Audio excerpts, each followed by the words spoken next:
আমরা দেখব উই রাজকন্যা টুই। বনের ধারেই বিশাল এক উই ঢিবি। সেখানে উই পোকাদের রাজ্য। উই রাজ্যের রাজকন্যার নাম টুই। টুই খুব মিষ্টি আর চঞ্চল। সে অন্য রাজকন্যাদের মতো শান্ত আর চুপচাপ থাকত না। উই রাজ্যের সবাই তাকে বলে, ও হলো উচ্ছল। হ্যাঁ, ঠিক বলেছ, সে অনেক উদার। কি বলছো? ও হলো উদ্ভট। টুইকে নিয়ে উই রাজ্যের এক একজনের এক এক ধারণা। তাতে টুইয়ের কিছুই আসে যায় না। সে তার মতোই থাকে, হেসে খেলে বেড়ায় সারা রাজ্যময়। কেবল উই ঢিবিতে নয়, সে বনের মধ্যেও গান গাইতে গাইতে নেচে বেড়াতো, ঘুরে বেড়াতো। তাই বনে টুইয়ের অনেক বন্ধু, সিংহ, ইঁদুর, ধানপোকা, আরো কত বন্ধু আছে তা বলে শেষ করা যাবে না।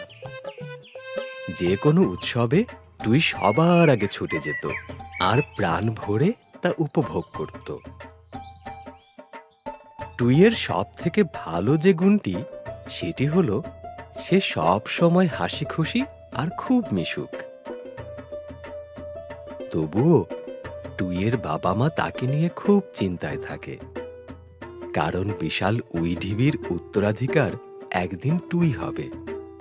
কিন্তু টুই এখনো উড়তে শেখেনি। একদিন উই রাজা আর উই রানী বসে বসে টুইয়ের কথাই ভাবছিল।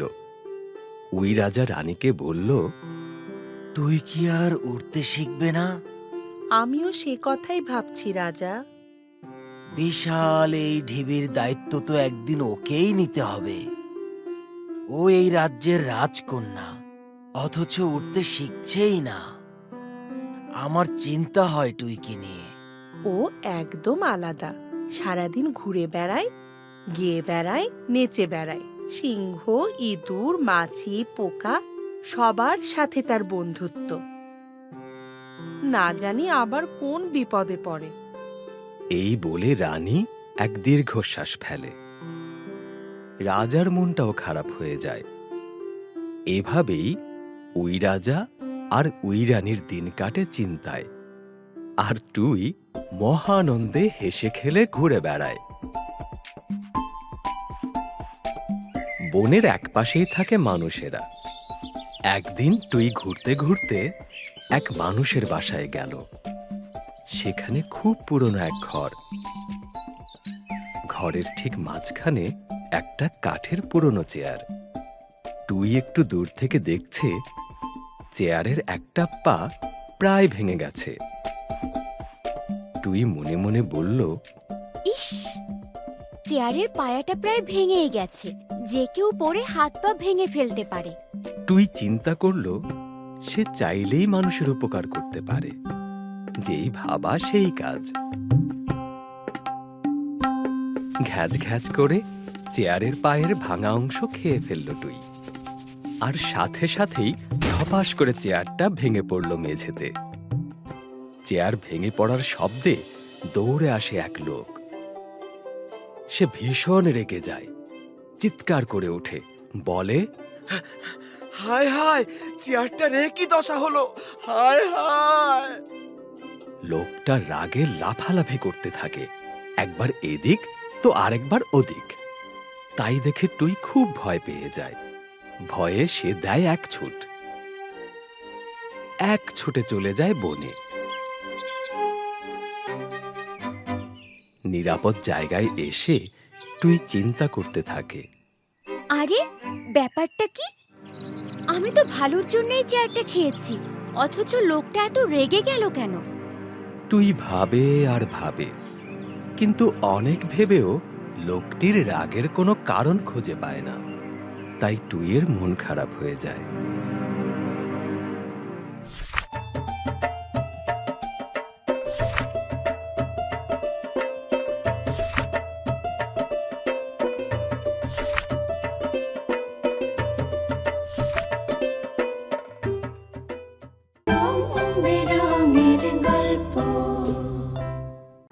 আমরা দেখছি উই রাজকন্যা টুই।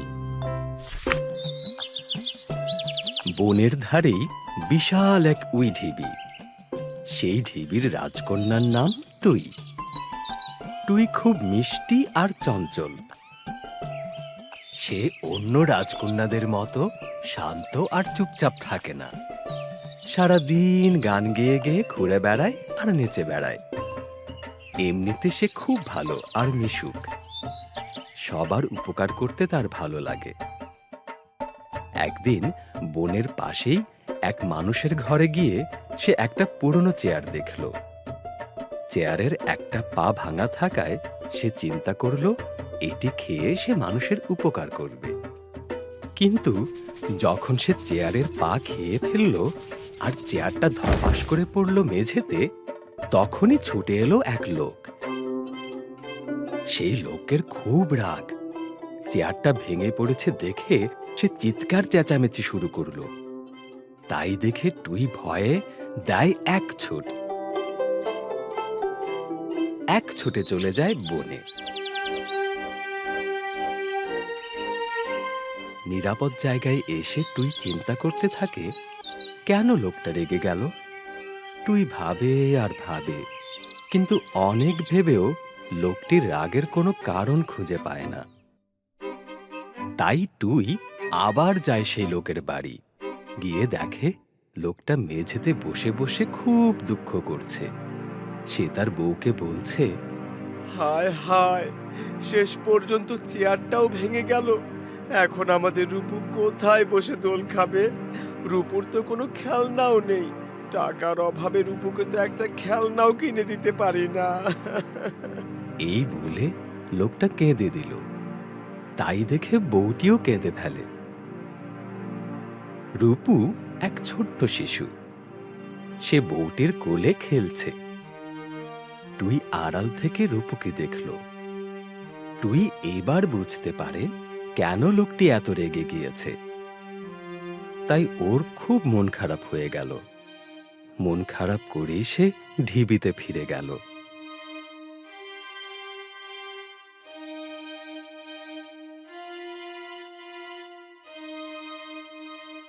ওর খুব কান্না পাচ্ছে। রাতে টুই ঘুমাতে যায়, কিন্তু একদমই ঘুম আসছে না। সে আবার ভাবতে লাগলো। টুই ভাবছে আর ভাবছে। হঠাৎ সে চিৎকার করে ওঠে, বলে, পেয়ে গেছি, বুদ্ধি পেয়ে গেছি। সকাল হতেই টুই পড়িমড়ি করে ছুটে যায় বন্ধুদের কাছে। কাঠবিড়ালি, বাবুই আর কাঠঠোকরাকে সে সব কথা খুলে বলে আর ওদের কাছে সাহায্য চায়। তখন কাঠবিড়ালি বলল, তুমি একদম চিন্তা করো না বন্ধু টুই। কাঠঠোকরা বলে, বন্ধু টুই, আমরা তোমাকে সাহায্য করব। বাবুই বলে, আমরা রূপুর দোল খাওয়া চেয়ারটা ঠিক করব। বন্ধুদের সাথে কথা বলে টুইয়ের একটু ভালো লাগছে। এরপর ওরা পরিকল্পনা করে ফেলল কিভাবে কি করবে। তাই সেদিন রাতেই পরিকল্পনা মতো টুই তার বন্ধুদের নিয়ে গেল সেই পুরনো বাড়িতে। কাঠবিড়ালি নিয়ে এসেছে কাঠ। মাপ মতো কাঠগুলো কেটে ফেলল কাঠঠোকরা, আর টুকরাগুলো জোড়া লাগিয়ে বাবুই বানিয়ে ফেলল দারুণ এক রকিং চেয়ার। কাজ শেষে টুই তার বন্ধুদের নিয়ে বাইরে গিয়ে অপেক্ষা করতে লাগলো। তারপর ভোরের আলো ফুটল, সকাল হলো। ঘুম থেকে উঠতেই লোকটা দেখে কি সুন্দর একটা রকিং চেয়ার তাদের ঘরে। খুশিতে লোকটা নাচতে শুরু করে দেয়। রূপুকে বসিয়ে দেয় চেয়ারে। বউটি দোল দিতে থাকে চেয়ারে। রূপু আনন্দে খিলখিল করে হাসে। গাছের ডালে বসে জানালা দিয়ে পুরো ব্যাপারটি দেখে টুই আর তার বন্ধুরা। রূপুর আনন্দ দেখে ওরাও খুব খুশি হয়। ওদের আজ খুব ভালো লাগছে। টুইয়ের বন্ধুরা টুইকে ধন্যবাদ জানালো দারুণ একটা কাজের সাথে ওদেরকে যুক্ত করেছে বলে। এদিকে টুইয়ের এই কথা ছড়িয়ে গেছে উই ঢিবির সবার মুখে। সবাই টুইকে খুব প্রশংসা করল। উই রাজা বলল, আজ টুইয়ের জন্য আমার খুব গর্ব হচ্ছে। তুই আমাদের ঢিবির যোগ্য উত্তরাধিকার। এখন আর কেউ টুইকে নিয়ে চিন্তা করে না।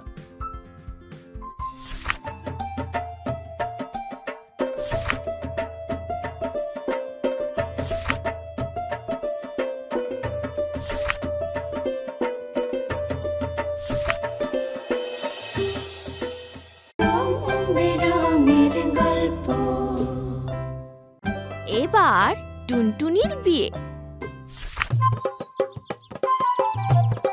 জারুল গাছে থাকে একটা টিয়ে, তার পাশেই অন্য একটা গাছে থাকে টুনটুনি। পাশাপাশি থাকলেই কি হয়, ওদের মাঝে একদম ভাব নেই। কেউ কারো মুখটি যেন দেখতে চায় না। একদিন টুনটুনির বিয়ে ঠিক হলো দূরের ওই তেঁতুল গাছের টুনির সাথে। তাই সব রাগ ভুলে টুনটুনি বটপাতায় লেখা আমন্ত্রণপত্র নিয়ে হাজির হলো টিয়ের বাসায় তার বিয়ের নেমন্তন্ন জানাতে। তাই দেখে টিয়েও গেল সব রাগ ভুলে।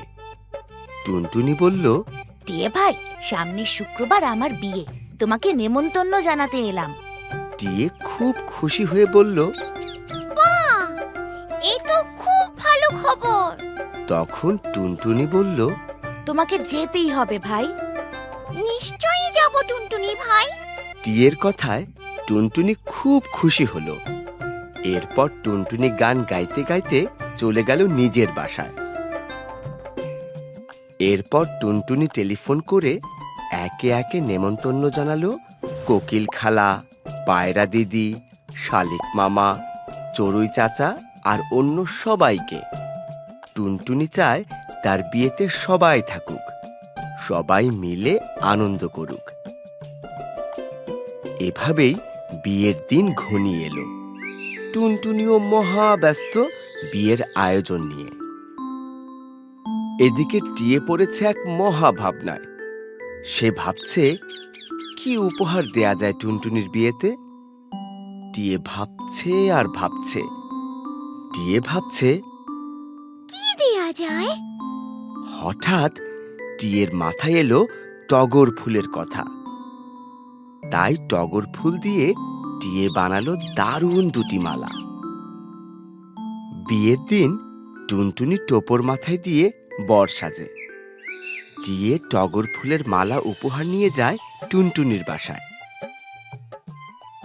মালা উপহার পেয়ে ভীষণ খুশি টুনটুনি। বলে, বাহ, কি সুন্দর মালা, অনেক ধন্যবাদ টিয়ে ভাই।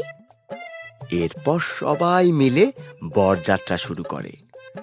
উড়ে যায় দূরের তেঁতুল গাছে টুনটুনির বাসায়। তেঁতুল গাছে বিয়ের সে কি আয়োজন, সবাই অনেক খুশি।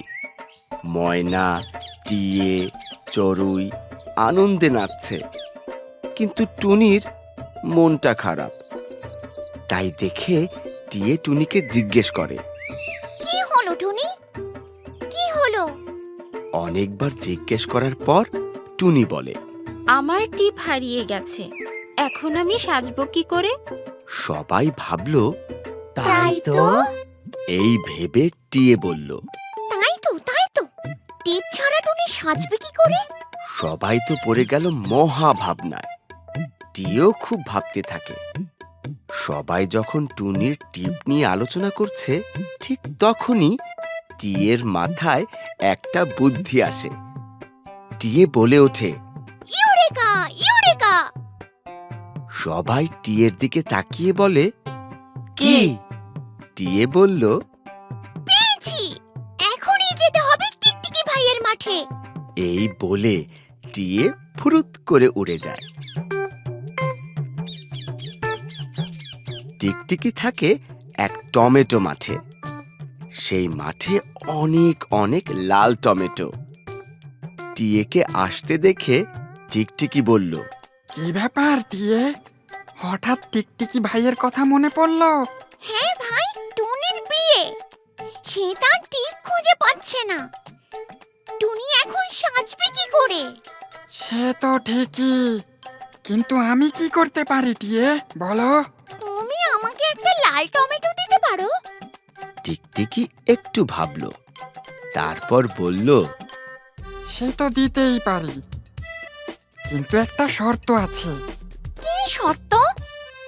ওই টেবিলের উপর রাখা কাঁচা আর পাকা টমেটোগুলো আলাদা করে দিতে হবে। এই শুনে টিয়ে এক কথায় রাজি হয়ে গেল।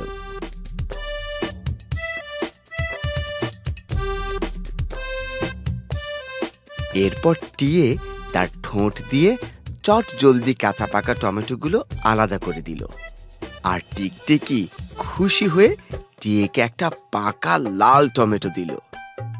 সেই টমেটো টিয়ে বাটুনিতে বেটে লাল রং বানালো, আর সেই লাল রং দিয়ে টুনির জন্য বানালো এক লাল টিপ। তারপর টুনির কপালে ওই লাল রঙের টিপ পরিয়ে দেয়। টিপ পেয়ে টুনি তো মহা খুশি, বলে, এই টিপটা আগের টিপের চেয়েও অনেক সুন্দর। অনেক ধন্যবাদ টিয়ে ভাই। মহা ধুমধামে শুরু হলো টুনির বিয়ে। লাল টিপ আর টগর ফুলের মালা পরে তাদের বিয়ে হয়। টিয়ের উপহারগুলো টুনটুনির বিয়েতে খুব কাজে লেগেছে, তাই ভেবে টিও খুব খুশি। এরপর থেকে টিয়ে আর টুনটুনি খুব ভালো বন্ধু হয়ে গেল। প্রতিদিন তারা একসাথে গল্প করে আর বিকেলে গাছের ডালে বসে চা পান করে।